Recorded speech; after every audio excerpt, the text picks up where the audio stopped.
Everyone নতুন এটা video' লৈ আপোনালোকক স্বাগতম জনাইছো। এতিয়া ভিডিঅ'টো আৰম্ভ কৰিছো। এতিয়া প্ৰায় 10:30 বাজিবই হ'ল। ৰাতিপুৱাৰ পুৰা জলপান খোৱা কাম বনৰ পৰ্ব শেষ আৰু ভাবিছো ভিডিঅ' এটা আৰম্ভ কৰি লওঁ। দিনটো কিনো কৰো দেখাই যাম আৰু এতিয়ানো ভিডিঅ' কি আৰু বাহিৰত কোবালে যাবই নোৱাৰো। কেনকেনিয়া বৰষুণ আনিয়েই থাকে আৰু ঘৰতে সোমোৱা আৰু খোৱা আৰু বনোৱা তাৰ বাহিৰে অইন কাম নাই। আৰু পূজাও পালেহি, তাতে সঞ্জুৰ পৰীক্ষা হৈ আছে। পূজাৰ মানে আগদিনাখনে তাৰ পৰীক্ষা শেষ হ'ব আৰু অনলাইনতে দুই এটা বজাৰ কৰিছোঁ। কেইটামান আহিবলৈকে আছে আৰু কেইটামান বজাৰ কৰিবলৈ আছে বাৰু। তাৰ পৰীক্ষা শেষ হ'লে আৰু কি কৰোঁ দেখা যাব আৰু এতিয়া মানে তাৰ পৰীক্ষা চলি থাকোঁতে ক'ৰবালৈ যাবলৈও মোৰ অসুবিধা আৰু বৰষুণে মানে একদম আমনি লগাই দিছে। পথাৰত গোটেই পানী, ধানখিনি ধুনীয়াকৈ হৈছিলে কিন্তু বহুত পানী। কিন্তু এতিয়া যদি আকৌ ধান ওলাবৰ সময়ত বেছিকৈ বৰষুণ আহিলে ধানবিলাক পৰি গ'লে আৰু ধানবিলাক গোটেই নষ্টই হ'ব। বলকচোন ধানৰ পথাৰখন আমাৰ দেখাওঁ।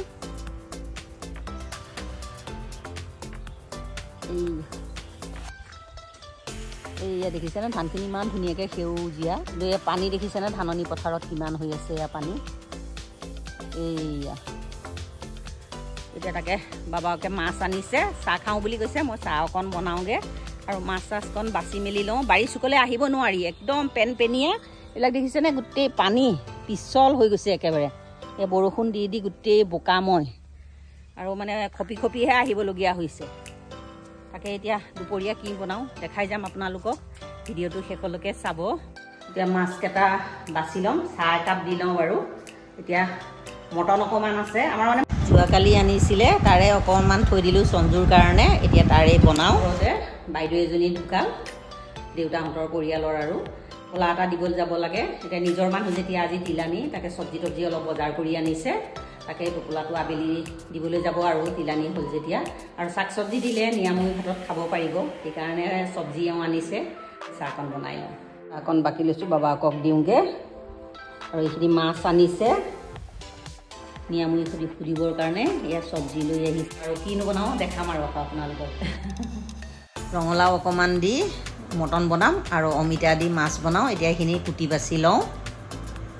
ৰঙালাও ভাজিটো বনাবলৈ জিৰা, জালুক, জলকীয়া 3টা অকণমান ভাজি লওঁ। জিৰাকেইটা ধুনীয়াকৈ ভাজ খাই গ'ল। একেবাৰে ৰঙচুৱা নকৰোঁ, এইখিনি ঠাণ্ডা কৰি পিচি গুড়া কৰি লওঁ। চিকেন আৰু ৰঙালাওৰ ভাজিটো বনাবৰ কাৰণে কেৰাহীত তেল দি দিছোঁ।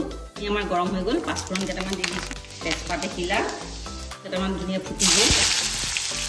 পিঁয়াজ এটা দি দিছোঁ। পিঁয়াজখিনি অকণমান ৰঙচুৱা হৈ গৈছে। আদা নহৰু অকণ থেতেলিয়াই লোৱা দিছোঁ।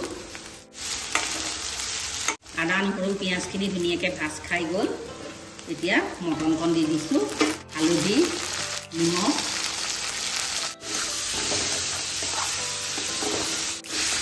এতিয়া মটনখিনি যেতিয়ালৈকে অলপ সিজি নাযায় তেতিয়ালৈকে মই ঢাকনাখন লগাই খনে খনে লৰাই থাকিম আৰু এইখিনি ভাজি থাকিম। এতিয়া ঢাকনাখন লগাই দিছোঁ। মাংসখিনি মই ভাজি থকা প্ৰায় 20-25 মিনিটমান হ'ল। অলপ গৰম পানী ছটিয়াই ভাজিছোঁ। আৰু এয়া মোৰ মাংস, আলু, তাৰপিছত আলু দুটাও দিলোঁ। আলু দুটা দিয়া ভিডিঅ' কৰা নহ'ল। আলুটো সিজি গ'ল, মাংসখিনিও পূৰা সিজি গৈছে। এনেকৈ কাটি লোৱা এয়া ৰঙালাও দি দিছোঁ। ইয়াৰে ভাজি লোৱা মছলাখিনি গোটেইখিনি দি দিছোঁ। যেতিয়ালৈকে ৰঙালাওটো সিজি নাযায় একদম ল' ফ্লেমত এইখিনি মই ভাজি থাকিম। এইটো ভাজি খাই বহুত টেষ্টি লাগে। এইটো ভাজি আৰু ভাত হ'লেই আৰু কোনো দালি তৰকাৰীৰ প্ৰয়োজনেই নাই। আপোনালোকে এনেকৈ খোৱা নাই যদি ট্ৰাই কৰি চাবচোন, বহুত ভাল লাগে। এতিয়া মই একদম ল' ফ্লেমত ঢাকনাখন মাৰি যেতিয়ালৈকে ৰঙালাওটো সিজি নাযায় তেতিয়ালৈকে ভাজি থাকিম। মাংসখিনি 10-15 মিনিটমান একদম ল' ফ্লেমত ভাজি আছোঁ। মাংসটো বাৰু সিজিছেই, ৰঙালাওটো অকণ সিজিছে। ইয়াত অকণমান গৰম পানী দি দিওঁ, তেতিয়া ৰঙালাওটো আৰু সিজিব। 2 চামুচমান দিছোঁ, বেছি দিয়া নাই পানী। কিন্তু গৰম পানীয়ে দিব লাগিব, ঠাণ্ডা পানী দিলে খেৰখেৰীয়া হৈ যাব। আৰু 5 মিনিটমান এইখিনি সিজালেই আৰু চব্জিটো হৈ যাব। মোৰ পূৰা চব্জিটো হৈ গ'ল। ৰঙালাওখিনি ভাঙি দিলে খাই বেয়া লাগে, সেইকাৰণে এনেকৈ গোটাই ডাঙৰকৈ দিছোঁ। এয়া চব্জি মটন আৰু ৰঙালাওৰে বনোৱা বহুত টেষ্টি চব্জি ৰেডি। মোৰ ৰঙালাওৰ লগত বনোৱা মটন ৰেডি।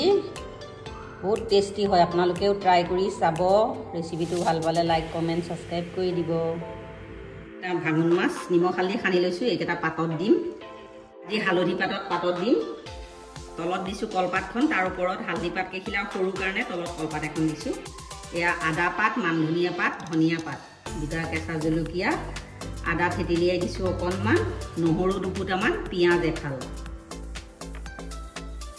এইখিনি ধুনীয়াকৈ সানি দিম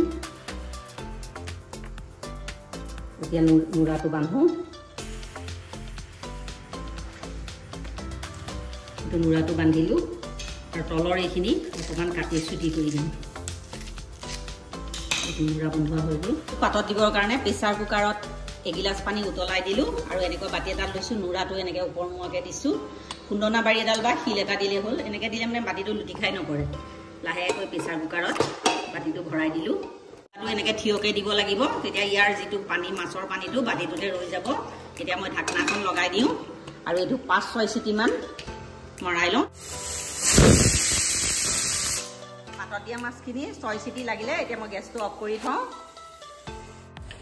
পাতত দিয়া মাছৰ পুৰা গেছটো ৰিলিজ হৈ গ'ল এতিয়া নুৰাটো উলিয়াই লওঁ পানীখিনি টুকি ল'লোঁ এতিয়া গেছত টেৱা এখন বহাই দিছোঁ লাহেকৈ পাতত দিয়া মাছৰ নুৰাটো ইয়াতে মেলি দিম মিডিয়াম কৰি দিছোঁ আৰু 5 মিনিটমান সেকিলে পাতত দিয়া মাছটো ৰেডি হৈ যাব পাতত দিয়া মাছ ৰেডি শেষত অকণমান ধনিয়া পাত দিছোঁ কেঁচা মিঠাতেল অকণ দিলে বহুত টেষ্টি হয় আপোনালোকেও ট্ৰাই কৰি চাব দেই মাছৰ তৰকাৰী বনাবলৈ গেছত কেৰাহী এখন বহাই দিছোঁ প্ৰথমতে মাছকেইটা ভাজি লওঁ তেল দি দিছোঁ আমাৰ পূৰা গৰম হৈ গ'ল মাছকেইটা ভাজি লওঁ মাছখিনি পূৰা ফৰফৰীয়া নকৰোঁ হাফ ফ্ৰাই কৰোঁ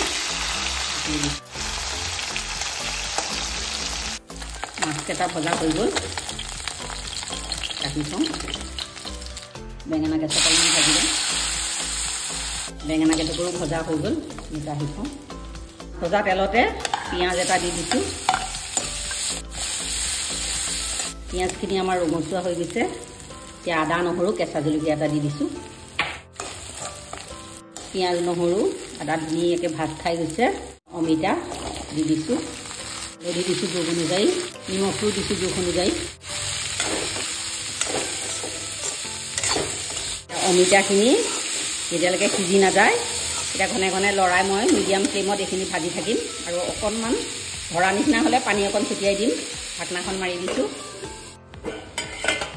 এইখিনি মোৰ পূৰা সিজি গ'ল কমেও 20 মিনিটমান মই মিডিয়াম ফ্লেমত এইটো পানী ছটিয়াই ভাজি আছিলোঁ অমিতা পূৰা সিজি গ'ল এতিয়া ইয়াত জোখ অনুযায়ী গৰম পানী দি দিম এতিয়া ভজা মাছকেইটাৰ লগে লগে দি দিম আৰু এইখিনি 5 মিনিটমান উতলিলে মাছৰ তৰকাৰী মোৰ ৰেডি হৈ যাব মাছৰ তৰকাৰীটো উতলি থকা মোৰ পূৰা 10 মিনিটমান হৈ গ'ল মাছৰ তৰকাৰী ৰেডি শেষত ধনিয়া পাত অকণে মান ধনিয়া পাত কেইটামানে দি দিছোঁ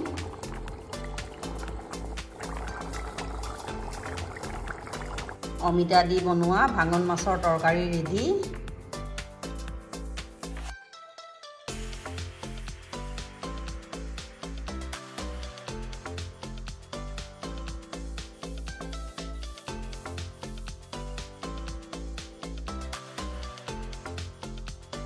মোৰ আজিৰ লাঞ্চ থালিখন ৰেডি মোৰ যদি এই ৰেচিপিকেইটা ভাল পায় লাইক কমেণ্ট ছাবস্ক্ৰাইব কৰি দিব এতিয়া ভাতকেইটা খাই লওঁ ৰেচিপিকেইটা বহুত টেষ্টি হৈছিলে আৰু কাষৰ ঘৰত মিস্ত্ৰী লাগি আছে একে ঘাটাম গুটুম হৈ আছে সেইকাৰণে ভইচ অভাৰ কৰিবলগীয়া হৈছে আপোনালোকেও ট্ৰাই কৰি চাব ৰেচিপিকেইটা এভৰিৱান ভাত পানী খাই উঠিলোঁ উঠি আৰু একে ডাষ্টবিনটো পেলাবলৈ আহিছোঁ বতৰটো 4টা বাজিছে বতৰটো একেবাৰে ক'লা হৈ আহিছে ৰাতি বৰষুণ আনিব একে এনেকুৱা হৈছে নহয় আমনি লগাই দিছে আৰু পূজাও তাতে আহিছে বান্দৰ কেইটামান গৈছে তাকে চাই আছোঁ আগফালে একে ভয়ো লাগে ডাঙৰ ডাঙৰ বান্দৰ কেইটামান আহিছে আৰু আজিৰ ভিডিঅ'টো ইয়াতে সামৰোঁ আজিৰ যদি এই ভিডিঅ'টো ভাল পায় লাইক কৰিব কমেণ্ট কৰিব শ্বেয়াৰ কৰিব প্লিজ মোৰ চেনেলটো ছাবস্ক্ৰাইব কৰি দিব কাষত থকা বেল আইকনটো প্ৰেছ কৰি অল কৰি দিব আকৌ এটা নতুন ভিডিঅ' লৈ আপোনালোকৰ ওচৰলৈ আহিম আজিলৈ আহোঁ ধন্যবাদ